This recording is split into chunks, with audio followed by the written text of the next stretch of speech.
I was 5 months pregnant when my husband's former mistress set my house on fire. I didn't call him. I just wet a towel, pressed it against my nose and mouth and waited. This video contains a fictional story with sensitive themes such as trauma, medical negligence, gestational loss, and emotional abuse. It is not suitable for minors or for people susceptible to this type of content. I didn't call him because in my past life I did. I screamed for him to save me. He was a fire captain. He came, he pulled me out, and the baby was saved. But Chloe, the one that got away, was still inside. When he went back for her, it was too late. She burned to death. He told me it wasn't my fault. He told me to rest, to focus on the baby. He even took a leave of absence to take care of me. Then on the day I gave birth, he took me to Chloe's grave, and there on that damp earth, he took the baby in his arms. I thought he wanted to bless him, to introduce him, to say goodbye, but his face changed. Something in him broke. He spoke to me without letting the baby go. Do you know what it feels like to burn alive, Laura? I didn't understand what was happening. His voice was the last thing I heard before I screamed. Now you're going to feel everything she felt. I smelled the fuel and understood what they were going to do. I don't remember what happened next, only the heat. A scream that might have been mine and his face looking at me as if I were already dead. Did you think you could play the victim? You're paying for what you did now. I opened my eyes. The smoke was thick and I was back. The acrid smoke choked me, and the pain in my lungs brought me back to the present. I grabbed my phone. This time I didn't call his personal number. I dialed 911. I heard the sirens, I saw his truck engine 12, I saw Owen, my husband, in his full gear, run into the burning building. I saw him carry Chloe in his arms like a bride. Only then, when she was safe, did I crawl into the hallway and call for help. His team saw me. They thought I was joking. Seriously, Mrs. Thorne, one of them snapped. Don't you think you're being a bit dramatic? A piece of the ceiling, a heavy chandelier, came loose and fell on my stomach. I spat blood. They just looked at me. I gritted my teeth, crawling through the smoke and debris, and collapsed on the lawn.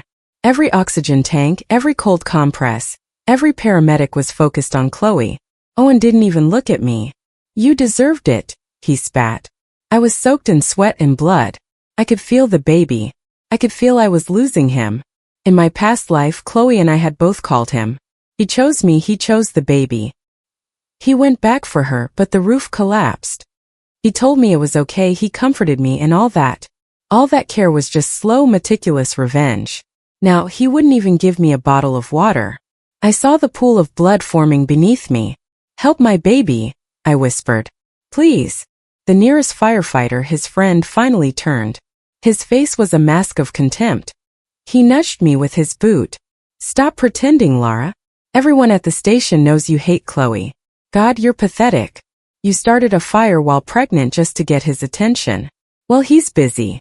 Chloe better be okay, or he's going to divorce your crazy ass.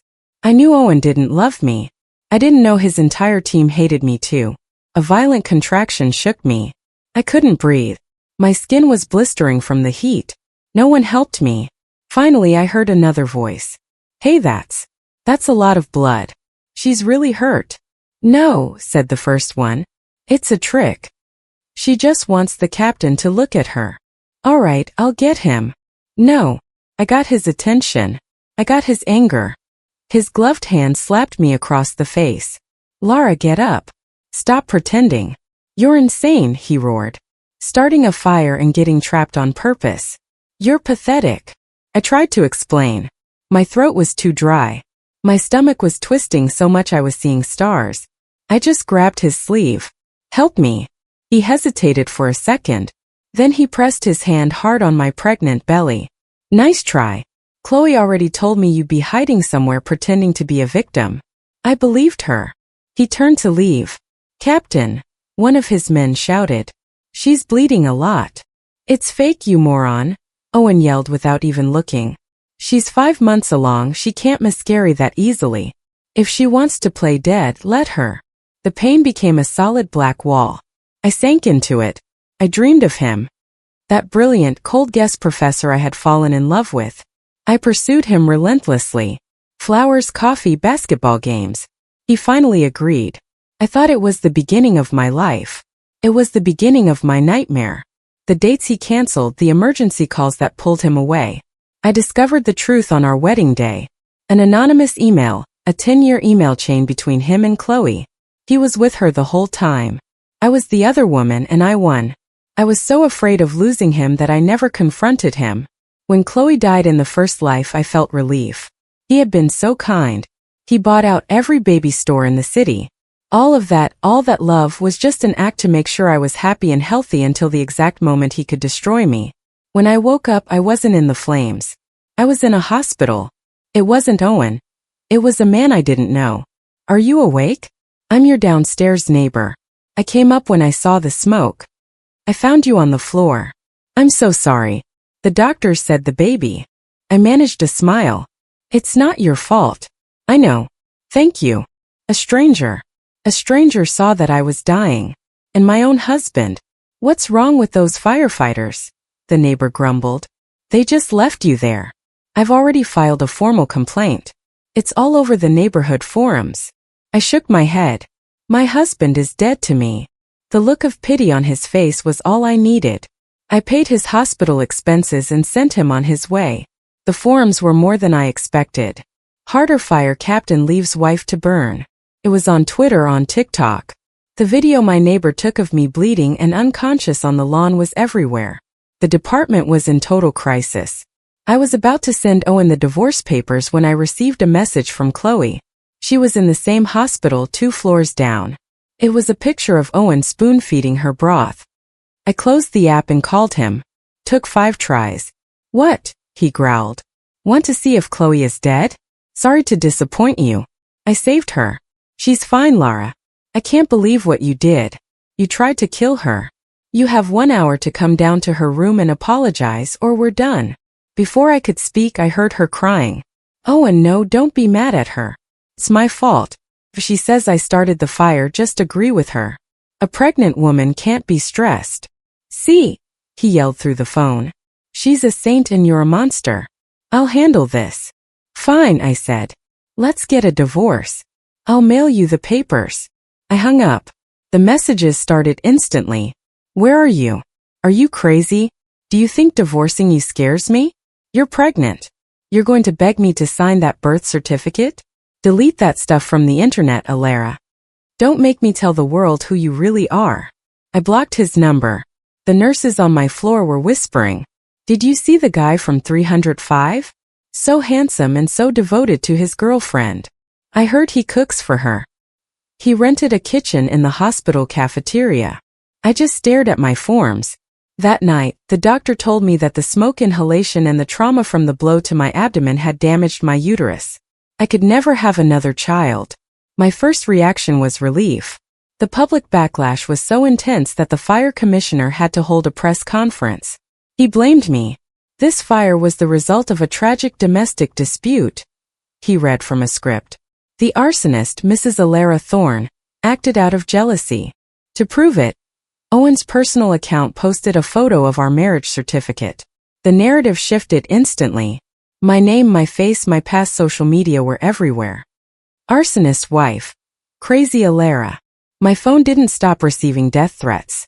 The hospital staff started treating me like a prisoner. I didn't say a word. I just waited. The day I was discharged, I sent Owen a message from a new number. Courthouse.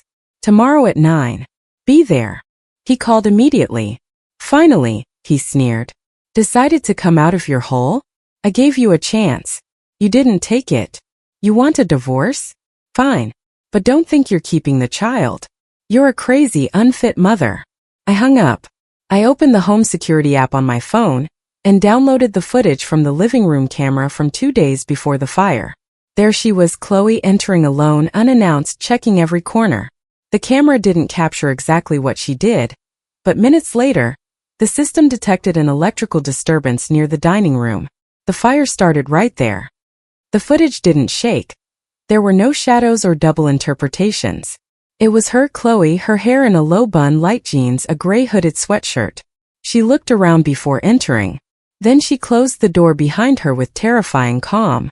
She checked the living room, the dining room. In one hand, she carried her usual black purse. In the other, nothing was visible. But as she got closer to the camera, her silhouette projected a long metallic shape. A lighter. I saved the file in 3 different places. A USB drive, an encrypted folder in the cloud, and a copy sent to my own email with the subject line, "Deliver to my lawyer if something happens to me." I called Laura Rivas, a lawyer recommended by a distant friend. She was 42 with curly dark brown hair, thick-framed glasses, and a soft but firm voice. She spoke to me with surgical precision, without sentimentality. She said she didn't recommend posting the video on social media yet. "You have the silver bullet. Don't waste it on a tweet." She explained that we would first request a restraining order, and then initiate proceedings for medical malpractice, domestic violence, and concealed attempted murder. She was the first one to say it so bluntly, attempted murder. She asked if I had more evidence. I showed her the screenshots of deleted messages between Owen and Chloe, recovered from my old phone thanks to a forensic app. There were messages from months ago where she wrote things like, "She can't get pregnant this time. Fix it." And he would reply, "Trust me. She's too distracted to notice what's going on around her." Laura pursed her lips and looked at me. "This isn't just a divorce anymore. This is going to escalate and fast." She asked if I felt safe. I shook my head. She told me about a shelter for women at risk, but I told her I preferred to stay home for now. She agreed on several conditions. New locks, installed cameras, a direct emergency line to the local police station. She helped me arrange everything within 48 hours. I didn't sleep that night. I reviewed the emails, the files, the evidence. I felt as if my whole life had been a misfiled case, a carefully edited lie. 2 days later, Laura called me, her voice urgent. "Alara," she said, "I need you to listen to this without panicking. We were tracking Chloe to serve her the legal notice and discovered something in the public records. I don't know why no one saw it before." A pause. 7 years ago, Chloe was investigated in another state for a fire. She wasn't convicted, but the forensic report was devastating. The flames started in the bedroom of a couple who had broken up with her a few days earlier. I froze. I felt the air leave my chest like a broken valve. And why wasn't she prosecuted? Because there were no cameras, no witnesses, only suspicion and a fragile emotional history. They let her go. I hung up and walked to the bathroom. I looked at myself in the mirror. My face was thinner, my eyes sunken. A still visible cut on my left cheek. I didn't recognize myself, but for the first time I didn't feel shame. I felt rage and clarity. Chloe didn't just hate me. Chloe had done this before. And Owen had let her do it again. The video had only been circulating on social media for about 6 hours when I knew they had seen it. I didn't post it. Someone leaked it, probably from the forums where they were still analyzing every second of the fire. It wasn't the full version, just short fragments, enough for the world to once again divide between those who called me crazy and those who started to ask what Chloe was really doing inside my house before the fire. The answer came the next day in the form of a video. She was sitting in a white hospital room, her skin flawless, green eyes red-rimmed, blonde hair carefully pulled back. She looked fragile, as if every word was an effort. In the background, a tray with cups, probably tea. They always seemed to take better care of her. "I didn't want to say anything out of respect for Laura," she said in a low voice, a calculated tremor. "But I have to speak. Owen asked me not to, but I'm scared. Scared. The woman who walked through my house with the serenity of a surgeon in mid-operation. Alara is sick," she continued, looking at me through the camera. "I've known her since before her marriage. She's had episodes before. I don't know if it was jealousy, obsession. She blamed me for unfair things. She even told me that if I didn't disappear, she would do something terrible. I didn't want to believe it, but look what happened." She took a deep breath with a slight sob. I knew an all-too-perfect performance when I saw one. I didn't go into her house to hurt her. Owen called me because he was worried. He said Laura was upset. I went to see if I could help. If that video shows something else, please understand that someone edited it. A pause. "I just want peace," she whispered. "And for her to get help." She closed her eyes. A tear. End of recording. Within minutes, my phone was vibrating non-stop. Comments, new threats, but this time mixed with something more dangerous, doubt. What if it was all a mental episode? What if she hurt herself? What if she wants attention? Laura, my lawyer, came to my house with a grim expression, wearing a dark gray suit, her hair pulled back firmly. She sat across from me. We can't let her control the narrative. We need a measured counterattack. Stay off social media. Don't reply to any messages. She handed me a tablet. On the screen were magnified images from the video. In one of them, Chloe was looking directly at the camera. She didn't look surprised. She looked like she recognized it. Date and time are digitally embedded, Laura explained. You can't fake that without access to the servers. This material is solid.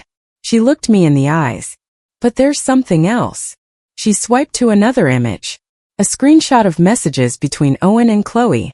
He was saying, "Don't leave any trace of anything flammable.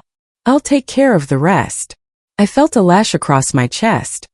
"We didn't have these messages," I whispered. "We recovered them this morning through forensic analysis. The judge already has them. The request for a restraining order against Owen was approved an hour ago." I couldn't breathe for a few seconds. It was relief and at the same time renewed fear. "Is there more?" "Yes," Laura said, lowering her tone. "Chloe has been subpoenaed to testify in court under oath in 1 week." "And she'll lie," I said. "Yes, but we have the messages, the video, and a new witness." I frowned. "Who?" "A firefighter from his squad. He claims he saw her enter your house with a metal can. He says Owen ordered him to keep quiet." I leaned back against the sofa. It was too much and at the same time exactly what was needed.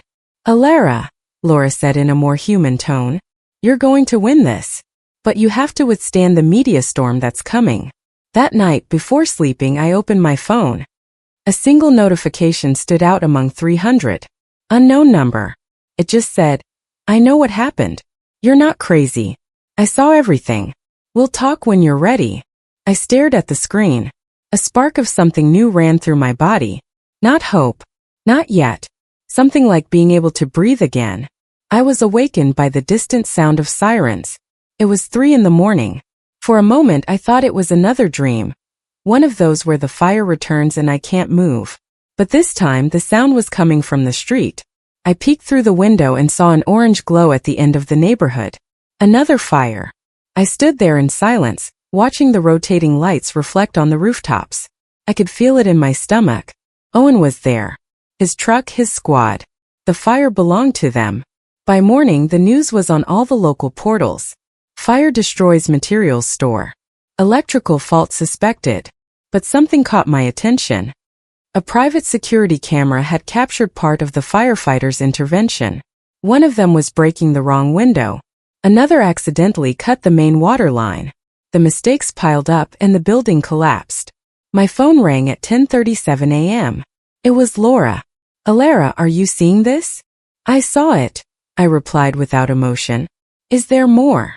An anonymous whistleblower handed over internal footage from the station.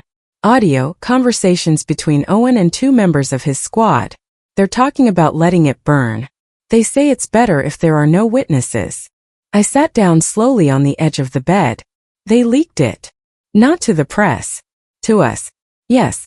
The whistleblower wants to talk to you." "Who is it?" Laura hesitated. "He says you already know him. I met him in the parking lot behind the community center. He was wearing a firefighter's uniform, but the jacket was slung over his arm. Dark-skinned, in his early 30s, short hair and a beard, tall. In another life I might have found him attractive. Now I just wanted to know why. "My name is Dario. I was there the day of the fire." I nodded. I had noticed him that time. He had been one of those who watched without moving. "Are you here to apologize?" I asked without softening my tone. He looked down. "I'm here to tell the truth." He took a flash drive from his pocket. He held it by the tips of his fingers as if it were burning him. "This is from the station's internal system. I shouldn't have it. But you weren't lying. You never were. And we all knew it." My throat tightened. "Why now?" "Because last night at that fire Owen said, 'Let it fall, let them learn,' and one of the guys almost died. I can't stay silent anymore." I took it. My fingers trembled. "Will he threaten you?" I asked. "Maybe. But I don't have kids. I have nothing to lose." I looked him in the eyes. I didn't see fear. I saw shame. And you believed Chloe? He swallowed. Never. But we were taught that loyalty is more important than the truth. Until that almost got us all killed. Laura received the flash drive as if it were pure gold. This changes everything. If the chain of command is involved, we won't just prosecute Owen. We're going after the entire station. I sat across from her, still feeling the echo of Dario's words. Owen is no longer just an abuser. He's a man who really plays with fire. And he's going to get burned, Laura said while she spoke with an independent journalist to prepare the controlled leak. I saw the news on my phone. Internal investigation into Squad 12's performance. The words were soft, diplomatic, but the crack had already been made. That same day, I received a message from Dario. Just 3 words. You're not alone. I was surprised to find myself smiling. Not because of him, but for me. Because for the first time since it all began, someone had said that, and I believed them. I didn't want to do it. I really didn't. But Laura was clear. If you don't tell your story, others will tell it for you, and they'll tell it wrong. So there I was, in front of a cell phone camera at my kitchen table, my hands sweating and my heart pounding against my sternum. The background was white. No pictures, no distractions. Just me, my voice, and a couple of truths no one wanted to hear. My name is Alara Thorne. I began looking at myself in the screen. And I'm not crazy. It wasn't a long speech. Laura helped me write it. Just facts. The camera footage of Chloe entering my house, the medical records from the hospital, the accepted complaint, the recovered voicemail where Owen said, "Let it fall, let them learn." My emergency C-section, the death of the baby. Everything documented, everything legal. I spoke in a low voice without tears. I didn't want compassion. I wanted clarity.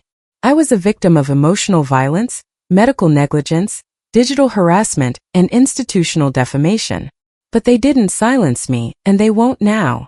I turned off the video and gave it to Laura, who sent it to a journalist we had come to trust. Her name was Camila Fawn, early 40s, olive skin, curly hair, deep voice. She had a reputation for not selling out. "We'll launch it tonight at 8 p.m., Camila said. "I already have the article written. Ready to accompany the video. We're going to expose everything. But be prepared. The trolls will come for you stronger than ever." I didn't have to wait that long. By 8:04 p.m., I believe Alara was trending nationally. At 8:37 p.m., the hospital issued a statement saying they were reviewing their care protocols with a gender perspective. At 9:15 p.m., the fire commissioner was placed on administrative leave. And at 10:02 p.m., I received a direct message on my new private number. It was from Chloe. "Happy now," it said. I didn't reply. Laura had forbidden it. But I felt a chill thinking about her watching the video. In her mind, I had destroyed her second attempt at fame, the martyr victim saved by the hero. But the worst came at 10:45 p.m. An anonymous email, just one line. She didn't do it alone. And an attached file. I opened it with a knot in my stomach. It was an image captured from the hospital's internal system. It showed Chloe on a gurney laughing. Owen was beside her holding his phone, both looking at the screen as if they were watching something funny. The date, 3 hours after my surgery. While I was bleeding out, they were laughing. Laura reviewed the image with a forensic analysis team. It was real. They were too confident, too sure that no one would see them. "This is gold," Camila murmured. "We'll publish this too. But I want something more." She looked at me intently. "Are you up for a live interview?" The air seemed to disappear. Laura waited for my reaction in silence. I was scared, of course I was, but I was also tired of hiding, of lowering my head, of staying silent while others spoke for me. "Yes," I said, my voice trembling but firm. "I'm ready." The interview aired 2 days later. Camila treated me with respect. She didn't interrupt me. She let me cry when my voice broke talking about the baby, and gave me space to breathe before continuing. I spoke about everything, the abuse, the fire, the indifference. I named the guilty parties. I didn't insult, I didn't exaggerate, I just told the story. And that was enough. When it ended, the comments were in the thousands. Some still hated me, of course. But most of them believed me. And not only that, they were apologizing to me. Laura's phone didn't stop ringing. Human rights lawyers, investigative journalists, ordinary people, testimonies from other women who had been ignored by doctors, ridiculed by police, silenced by institutions. I didn't know if any of it was healing me, but I did know this. I wasn't alone. I would never be alone again. And then, as if the universe were listening, another message from Dario arrived. Coffee tomorrow. Nothing formal. I just want to know how you are. I looked at the screen, hesitated, and replied, 10 o'clock is fine. For the first time, I didn't think about Owen when writing to another man. I thought about myself, about what I deserved. And it wasn't fear, it was coffee. At 10 o'clock sharp, I was sitting on the terrace of a small cafe overlooking an avenue where more dogs than cars passed by. I was wearing a light gray wool sweater, one of the few I still had left. I had left my hair down for the first time in weeks, falling over my shoulders effortlessly, not hiding. Dario arrived with a quick pace, not in uniform, dark jeans, a white t-shirt, a black jacket. He was younger than I remembered. Maybe 32. No beard this time, just a shadow on his chin, dark circles under his eyes, but he had something I hadn't seen in any man since this all began: respect. He stopped a meter away from me, asking with his eyes if he could sit. Thanks for coming, I said. Thanks for replying, he answered, smiling carefully. We ordered coffee. We talked about small things at first. The weather, the taste of the house bread, the fact that the press had already surrounded the fire station and the hospital like bees on a corpse. Then, without transition, he set his cup on the table and looked at me intently. Chloe showed up at the station this morning. My stomach tensed. What did she want? Owen. She screamed, she cried, she blamed him for everything. And then she asked to speak to a lawyer. Is she in custody? Not officially. But the police were there, and she didn't leave alone. I took out my phone and opened the private group Laura had created with Camila and the legal team. They were already aware. She's negotiating to testify against Owen in exchange for a reduced sentence. I didn't think she would break so soon, I said. Dario shook his head. She didn't break. She just realized Owen was leaving her on her own. He was planning to run. He had tickets to Canada. I choked. When? Tomorrow. The plan was to disappear before the trial started. But they caught him this morning at the airport. I fell silent. The world had been moving without me. The pieces were falling, the masks too. So, I murmured. They're both caught. Yes. But Chloe is cooperating. She recorded him without him knowing. Audio confessions. They planned to make me look crazy from the beginning. They decided on the pregnancy, the fire, everything. I didn't know whether to cry or laugh. And you? I asked, looking at him carefully. Are you okay? Dario tensed. He hesitated. I don't know. I reported it. I gave my testimony. They put me on temporary leave. They're accusing me of staying silent for too long. I nodded. You did. But you spoke up now. He looked at me with something like gratitude and also guilt. I let him have it. And you? He asked softly. How are you sleeping now? A little better, I said. And I don't dream of fire. Sometimes I dream of wind. That afternoon, Laura called me from the courthouse. It's official, she said. Owen has been charged with aggravated attempted murder, coercion, and psychological abuse. Chloe is in preventive custody and will be tried as an accomplice. I sat on the floor in the hallway of my house, the phone still to my ear, the cold parquet beneath me, my back against the wall. It's over? I asked. It's the beginning of the end, she replied. But yes, justice is moving. And with you standing tall. I sighed. I felt heavy, as if something in my body, something dense and ancient, had finally begun to let go. Can I go to the trial? I asked. You're going to testify and you're going to look him in the eye. Not because you need it, but because the system needs to see you standing. I hung up, closed my eyes, hugged my knees, and let myself be there for a few minutes in silence, listening to my breathing. I hadn't won yet, but for the first time in a long time I wasn't losing. And that for me was enough for now. The first time I saw the scar wasn't in a mirror, it was in a clinical photograph. The nurse handed me the envelope without looking at me. Inside, a cold report, lines, measurements, a map of my abdomen drawn in shades of gray, the cut, the wound, the irreversible damage. I read the same sentence 3 times. Permanent uterine rupture. Reproductive inviability. I didn't cry. Not in that moment. I just put it in my bag and walked out of the hospital without direction. Walking through streets I didn't recognize, my coat clutched tight even though the day was mild. It was autumn. The dry leaves crunched under my feet like old bones. Laura had recommended a comprehensive recovery center, physical, psychological, emotional. I agreed to go, not to heal, just to understand which parts of me were still alive. The place was warm with light-colored walls and low armchairs. It smelled of lavender and wood, nothing like a hospital. A therapist named Marina greeted me. She was in her 50s with graying hair tied in a braid, dark skin and soft hands. She spoke to me with a calm that initially made me uncomfortable.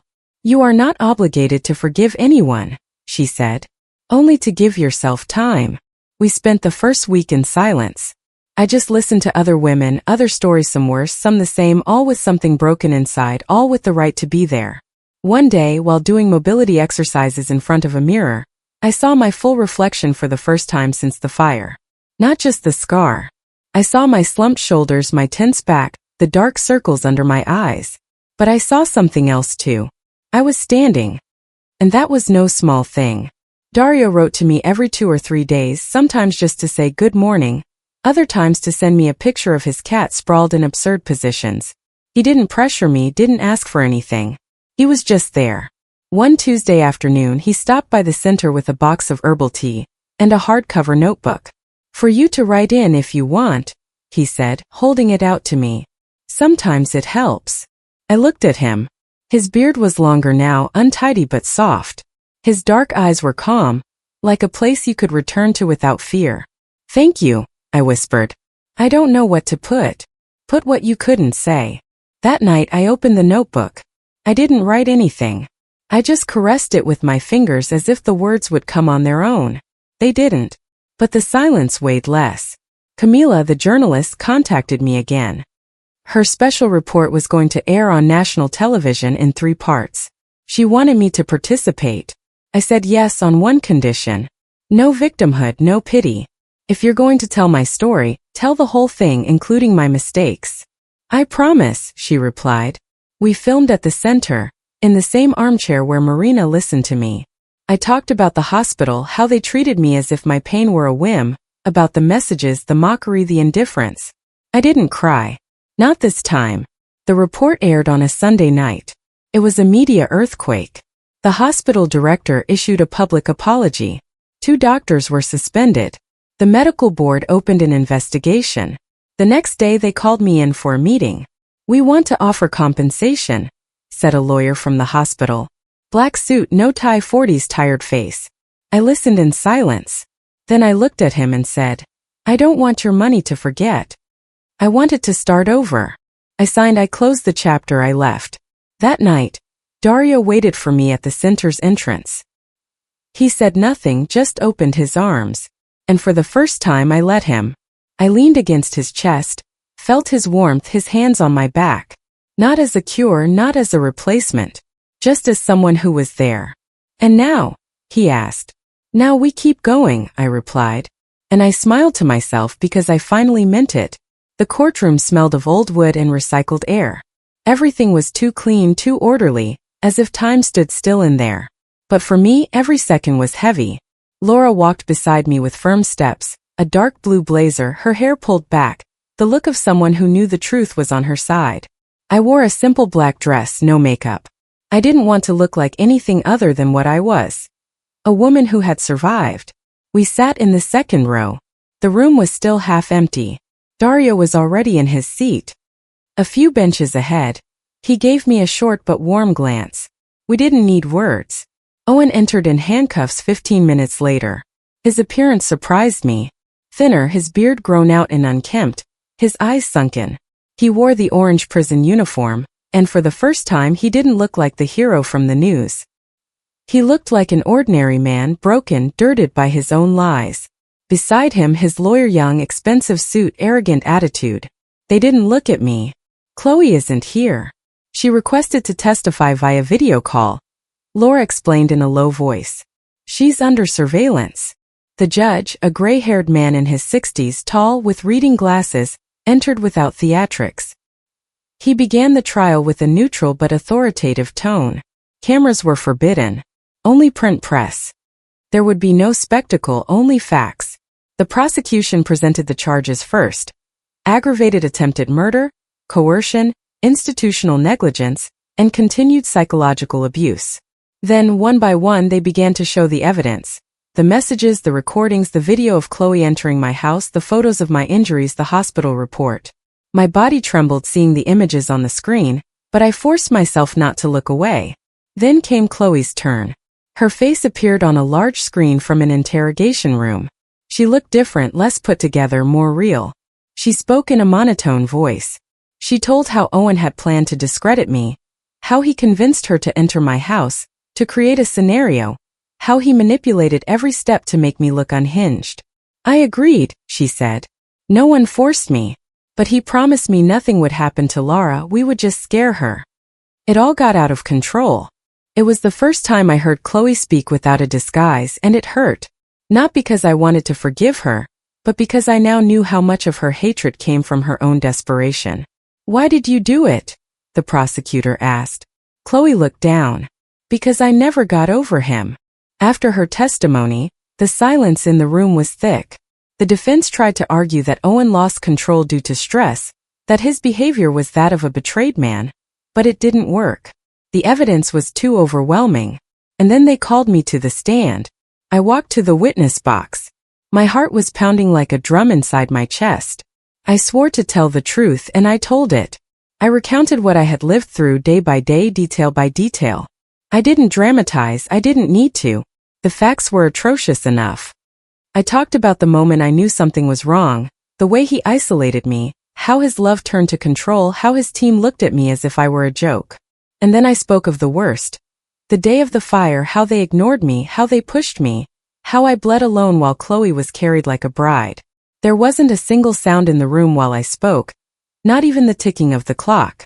When I finished, the judge nodded and allowed me to step down. As I passed near Owen, I looked at him for the first time. He didn't look back at me. That night in my house, with the dim light and a warm tea between my hands, I thought about everything I had said and everything I had kept to myself. The unspoken words, the fear that never had a name. The doorbell rang. It was Dario. He didn't ask if he could come in. He just waited. Are you okay? He asked bluntly. I don't know, I said. But I am. And that at least was true. The courtroom was full. Not like in the movies with shouting and cameras. No. It was a contained, dense, almost religious silence. People spoke in whispers. You could hear the rustle of folders, footsteps on the marble, the click of a pen that wouldn't stop. I was sitting in the same row as always. Laura by my side, Dario behind me with his jacket slung over his arm. He wasn't part of the trial, but he didn't miss a single hearing. I never asked why. I didn't need to. The judge entered at 9:04 a.m., punctual. This time he wore no glasses. He didn't read anything right away. He observed Usme, Owen, the journalist. Then he spoke. This court has reviewed the evidence, heard the witnesses, and considered the totality of the facts. Today we deliver the sentence. Owen didn't move. He wore a light gray suit, a white shirt. He was cleaner, more coiffed, but nothing could hide the subtle tremor in his jaw. His eyes were fixed on the table as if he expected everything to disappear if he just didn't look at it. The judge read in a firm voice. The defendant, Owen Thorne, is found guilty of aggravated attempted murder, systematic psychological abuse, and witness tampering. His sentence is 33 years in prison, without the possibility of parole for the first 20. I felt the air rush out of my chest in a single blow. The judge didn't stop there. This court also recognizes that the victim, Alara Thorne, was subjected to gross institutional negligence by the fire department and the general hospital. A formal recommendation is issued to initiate internal investigations in both entities. Laura squeezed my hand hard. She had promised me we would get to the end, and she delivered. The defense lawyer asked to speak to appeal. It was denied. Chloe did not attend, did not speak, did not cry. She just signed her plea deal with the prosecution. She received 6 years of house arrest with monitoring. At the end of the hearing, the judge did something unexpected. He closed his folder, looked at the room and said, "This case is not just a trial. It is a mirror. And what it reflects should make us rethink every institution that failed here." No one applauded, but the silence that followed was more powerful than any ovation. When we left, the sun was falling softly on the courthouse steps. There were no photographers. Not this time. Just a few journalists and a warm breeze that caressed my face. I paused for a moment with my eyes closed. I took a deep breath. "You did it," Dario said, approaching. "It's over." "No," I corrected. "It's just beginning." We walked a few blocks together. He asked if I wanted to eat something. I said no, I just wanted to go home. But I offered for him to walk with me. I didn't know why. Or maybe I did. Because I no longer felt like I was walking this path alone. At the entrance of my building, I stopped. I looked at him. "Thank you for not disappearing," I said. "Thank you for coming back," he replied. We hugged. Not like lovers. Like survivors. Like two people who had found each other after walking through a fire. That night I slept without pills, without interruptions. And when I woke up, I no longer felt the weight of the trial on my back. Just the emptiness of what had closed and the strange lightness of knowing there was still life ahead. The house I rented was far from everything. There were no buses nearby, no supermarkets around the corner. Just a park, a neighborhood cafe, and many tree-lined streets. The neighbors knew nothing about me.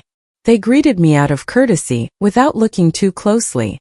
They called me the new girl at the end of the street. And for the first time I liked being a nobody.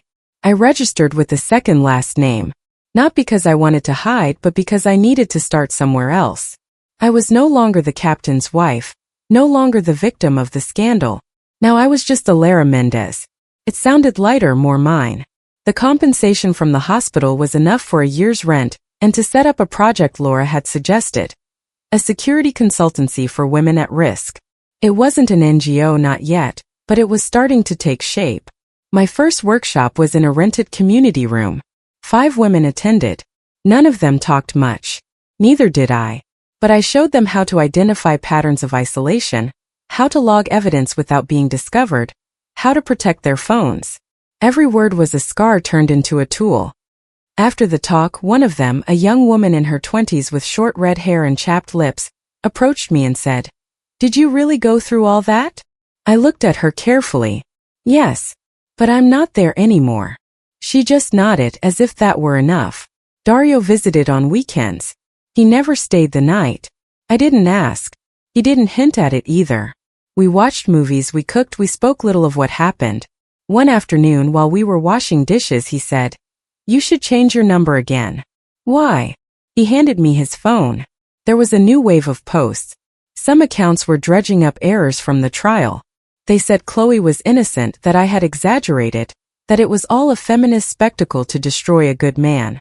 I sighed. It didn't hurt anymore. It just exhausted me. "I'm not going to hide," I said. "Let them talk." He looked at me with that mix of pride and caution I had learned to read on his face. "You're not alone." He said it like someone who truly believed it. One day, I opened my email and found a message with the subject line, "Thank you." It was from an unknown woman. She told me her partner controlled her, that she couldn't go out alone, that she thought she was crazy until she saw my video. Not the interview one. An old one where I barely spoke, where I just said, "If you're reading this and you think no one will believe you, I believe you." She had packed her things, she had left, she was safe. I stayed silent for a long time, then I replied, "I'm proud of you. Keep going. Don't look back. You're not the same person anymore." I closed the laptop. I went for a walk in the park. The leaves were starting to turn golden. I sat on a bench, took off my shoes, felt the grass under my feet, and for the first time since everything, I didn't think about Owen or Chloe or fire or blood. I thought about me. Just me. That night, Dario brought me a small plant in a white pot. "It's not much," he said, "but I thought it would be good for you to have something to take care of." I smiled at him. I touched the soil with my fingers. "Do you know its name?" "Luz," he replied. I froze. I hadn't told anyone. That was the name we had chosen for the baby that never came. And then I knew that he had really listened to me. Even in the silence. I hugged him. Not with the urgency of those who cling, but with the peace of those who are starting to stay. I knew it from the moment I woke up. Today was the day. Not because a calendar marked it, but because I felt it in my skin like an old ache, like an absence I had learned to carry in silence. A year had passed. A year since the surgery, since the fire, since the cry I never got to hear.